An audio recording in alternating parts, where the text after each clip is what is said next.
নবীজি সেজদা উঠাইয়া ফাতেমারে লই জিগাইয়া,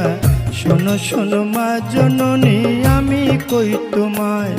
ওরে শোনো আমার মা জননী একটা কথা তোমায় জিজ্ঞাসি, ঠিক ঠিক জবাব তুমি দিবা গো আমায়, তুমি ঠিক ঠিক জবাব দিবা, দুইটা হতে একটা নিবা, ছেলে চাও না উম্মত চাও কও তুমি আমায়, তুমি ছেলে চাও না উম্মত চাও, দুইটা হতে একটা নেও। এই কথা বলিলেন যখন নবী মুস্তাফায়,